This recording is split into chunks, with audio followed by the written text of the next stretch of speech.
సంస్కృతి సంప్రదాయాలు, ఆధ్యాత్మిక సోయగాలు, అద్భుత ఆచారాలకు ఆలవాలమైన ఘనావని మన భారతావని. 140 కోట్లకు పైగా జనాభాతో ఆసేతు హిమాచలం విస్తరించిన ఈ నేల భిన్న మతాలు, మరింత విభిన్నమైన జాతులకు నిలయం. అయితే ఆయా మతాలు, జాతుల్లో పండుగలది ప్రత్యేక స్థానం. అందులో హిందువులకు అతిపెద్ద పండుగ దసరా. దసరా సందర్భంగా 9 రోజుల పాటు జరిగిన నవరాత్రి సంబరాలు 10వ రోజు విజయదశమి సందర్భంగా దేశమంతా కోలాహలమే. మరి ఈ పండుగ విశిష్టత ఏమిటి? పండుగల్లోనే అతిపెద్ద పండుగగా ఎందుకు గుర్తింపు పొందింది? దీని వెనుక ఉన్న పురాణ ప్రాశస్త్యం ఏ సానుకూల సందేశాన్ని చాటి చెబుతోంది?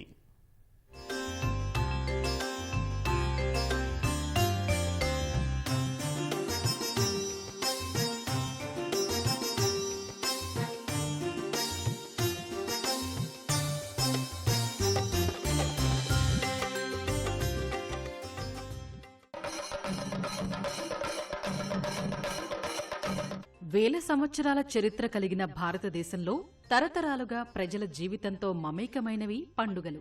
వేర్వేరు మతాల్లో వేర్వేరు పండుగలు జరుగుతూ ఉండగా హిందువులకు అత్యంత పవిత్రమైనది, ప్రత్యేకమైనది దసరా. హిందూ సంస్కృతిలో పండుగ అంటే మొట్టమొదట గుర్తుకొచ్చే పండుగ ఇది. మరే పండుగకు లేని విధంగా 10 రోజుల పాటు వేడుకలు సాగుతాయి కాబట్టే దీనికి ఆ ప్రత్యేకత. ఆశ్వయుజ శుద్ధ పాడ్యమి నుంచి ఆశ్వయుజ శుద్ధ నవమి వరకు 9 రోజులు దేవీ నవరాత్రులు, 10వ రోజు విజయదశమి కలిసి దసరా అంటారు. శక్తి ఆరాధనకు ఈ పండుగ ప్రతీక. చెడుపై మంచి సాధించిన విజయానికి ఇది గుర్తు. ఈ వేడుకలను నవరాత్రి, శరన్నవరాత్రి అని కూడా అంటారు. శరదృతువు ఆరంభంలో వచ్చే పండుగ కనుక ఈ పేరు వచ్చింది. ఈ పండుగకు లెక్కలేనంత పురాణ ప్రాశస్త్యం ఉంది. రాక్షసులపై వివిధ దేవతలు విజయాలు సాధించారు కాబట్టే ఇది విజయదశమి అయ్యింది.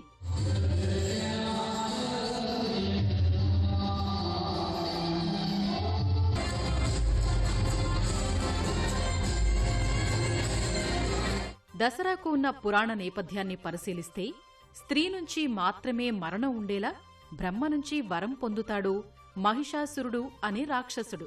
ఆ వర గర్వం వల్ల దేవతలతో భీకర యుద్ధం చేసి ఇంద్ర పదవిని చేపడతాడు. ఇంద్రుడు త్రిమూర్తులతో మొరపెట్టుకోగా వారి తేజస్సు ఒకేచోట కేంద్రీకృతమై ఓ స్త్రీ రూపం జన్మించింది. 18 బాహువులు కలిగిన ఆమెకు శివుడు శూలాన్ని, విష్ణువు చక్రాన్ని, ఇంద్రుడు వజ్రాయుధాన్ని అందజేస్తారు. వరుణదేవుడు పాశాన్ని అందచేయగా హిమవంతుడు సింహాన్ని వాహనంగా అందించారు.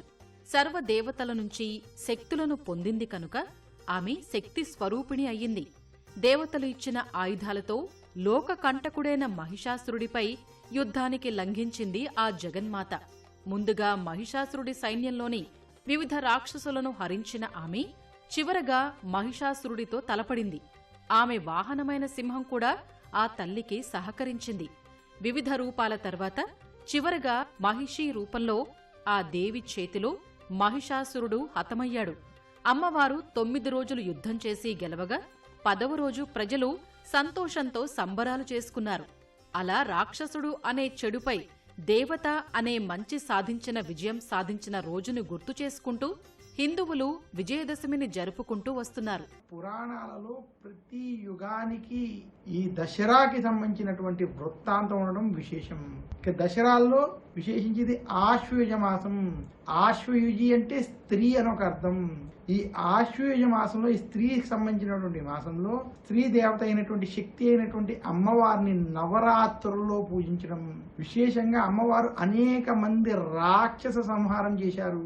చండముండ అనేటువంటి రాక్షసుని సంహరించడం వల్ల చాముండిగా, మహిషాసురుని సంహరించడం వల్ల మహిషాసుర మర్దినిగా అమ్మవారిని ఈ 9 రోజులు శింబ నిశింబులు అనేటువంటి అనేక మంది రాక్షస సంహారం చేసి ఈ దేవతల్ని, సృష్టిని, వేదాలని అమ్మవారు రక్షించడం, అమ్మవారి విష్ణు యొక్క సహాయంతో ఈ యొక్క సృష్టిని కూడా రక్షించి అమ్మవారి శక్తి స్వరూపిణిగా ఇలా ఈ ఉండడం చేత నవరాత్రుల్లో ఎవరైతే అమ్మవారిని విశేషంగా పూజిస్తారో, ఆరాధిస్తారో అమ్మవారి యొక్క అనుగ్రహం చేత ఆరోగ్య ఐశ్వర్యాలు కలుగుతాయని పురాణాలు దేవి భాగవతం వంటి స్పష్టంగా తెలియజేస్తున్నాయి.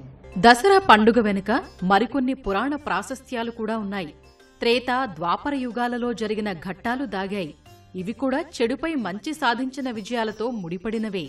సీతాదేవిని అపహరించిన రావణుడిని శ్రీరాముడు విజయదశమి రోజే సంహరించారు. 10 తలల రావణుడిని సంహరించారు కాబట్టి సంస్కృతం ప్రకారం దశహరా అనే పేరు వచ్చిందని, అది కాస్త దసరాగా మారిందని అంటారు. ఇక పాండవులు జమ్మి చెట్టు మీద దాచిన ఆయుధాలను వనవాసం వెళుతూ విజయదశమి రోజే తిరిగి తీసినట్లు పురాణ కథనం. తర్వాత ఆ ఆయుధాలతోనే కౌరవులపై విజయం సాధించినట్లు చెబుతారు. ఇలా చెడుపై మంచి సాధించిన అనేక విజయాలతో దసరా నేపథ్యం ముడిపడి ఉంది. ఏదైనా కొత్త పనిని విజయదశమి రోజే ప్రారంభిస్తారు.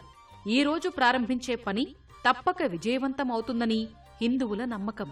ఈ దేవీ నవరాత్రులు నిర్వహించడం వెనుక ఇంకొక అంతరార్థం కూడా దాగి ఉంది. యమధర్మరాజుకి 2 కోరలుంటాయి. ఆ 2 కోరల్లో ఒక కోర ఆశ్వేయుజ మాసంలో తెరుచుకుంటుంది, ఇంకొక కోర మార్గశిర మాసంలో తెరుచుకుంటుంది. వీటిని యమదంష్ట్రములు అనే పేరుతో పిలుస్తారు. యమదంష్ట్రములు యముని యొక్క కోరలు తెరుచుకున్నప్పుడు ప్రకృతిలో అనేక రకాలైనటువంటి అనారోగ్య సమస్యలు ఉత్పన్నమవుతాయి. దానివల్ల ప్రజలకు అనేక రకాలైన ఇబ్బందులు ఎదురవుతాయి. ఆ ఇబ్బందులు అధిగమించటానికి, ప్రజలు అనారోగ్యాల బారిన పడకుండా ఉండటానికి, యమదంష్ట్రముల నుంచి బయటపడటానికి దసరా శరన్నవరాత్రుల పేరుతో అమ్మవారిని పూజించాలని దేవీ భాగవతంలో చెప్పడం జరిగింది. అప్పుడు అమ్మవారి అనుగ్రహం వల్ల యమదంష్ట్రముల వల్ల ఏర్పడే అనారోగ్య సమస్యల తీవ్రతను తగ్గింపజేసుకోవచ్చు. దసరా వేడుకలు భారత్లో 10 రోజుల పాటు అట్టహాసంగా జరుగుతాయి. 9 రోజుల పాటు దుర్గామాతను వివిధ రూపాల్లో పూజించి 10వ రోజు దసరా జరుపుకుంటారు. దసరా ఉత్సవాల్లో భాగంగా దుర్గమ్మ ఆరాధనతో పాటు ఆయుధ పూజ నిర్వహిస్తారు. ఉద్యోగులు తాము ఉపయోగించే వస్తువులు, యంత్రాలను ఆయుధాలుగా భావించి పూజ చేస్తారు. నవరాత్రి పూజల సందర్భంగా దుర్గా మండపాల వద్ద దాండియా నృత్యాలు, కోలాటాలు ఆడతారు. వేర్వేరు రాష్ట్రాల్లో వేర్వేరు పద్ధతుల్లో నవరాత్రి వేడుకలు జరుగుతాయి. తెలంగాణలో మహిళలు బతుకమ్మ ఆడతారు. దసరా రోజు పాలపిట్టను చూసి జమ్మి చెట్టుకు మొక్కుతారు. జమ్మి ఆకులను బంగారంగా భావించి పరస్పరం ఇచ్చి పుచ్చుకోవడం ద్వారా పండుగ శుభాకాంక్షలు తెలియజేసుకుంటారు.